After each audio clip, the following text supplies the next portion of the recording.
One Battle After Another is out in theaters, latest film from Paul Thomas Anderson, loosely based on a novel by Thomas Pynchon, just like Inherent Vice previously. This stars Leonardo DiCaprio, Sean Penn, Benicio del Toro, Regina Hall, Teyana Taylor, and Chase Infinity. This is a project that PTA has had in his backlog for, I believe, close to 2 decades, with the script changing and evolving over that time. And also, interestingly, DiCaprio was originally the first choice for Dirk Diggler in Boogie Nights, the role that Mark Wahlberg ended up playing, and he rejected that role to go star in Titanic instead, which he later cited as one of the biggest regrets of his career. Now he finally got his second chance to work with PTA.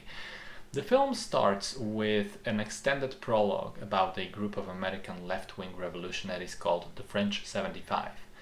They plant bombs at banks and courthouses, they liberate immigrant detention camps, and generally fight against the establishment. Two of them, DiCaprio and Taylor, end up having a baby, which leads to a split. She is not interested in raising a family, she continues fighting, eventually gets captured. He walks away to focus on raising the child. 16 years later, the proper story starts when Colonel Lockjaw, an old enemy of the French 75, resurfaces and comes looking for any remnants of the group to tie up loose ends, specifically for DiCaprio and his daughter. So I really like this film, although it is a strange one. It has kind of a jumbled narrative, exaggerated, colorful characters, crazy dialogue, and is kind of all over the place with its tone and its themes. It explores critique of left-wing violence, critique of right-wing methods of oppression, the fight against fascism and authoritarian rule.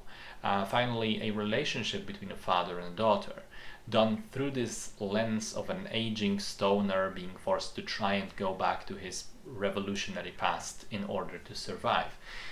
In some ways, the film reminded me of No Country for Old Men, in some of the recent Eddington, although done better. There's also one scene with this weird club of old white dudes, which just really, really strongly reminded me of One Piece and the Council of Five Elders from that show.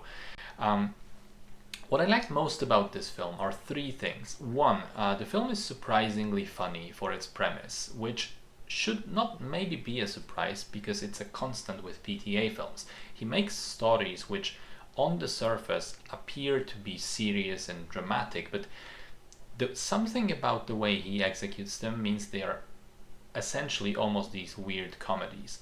And this is no exception. As much as it has moments of dread and tension and seriousness, it is also remarkably funny.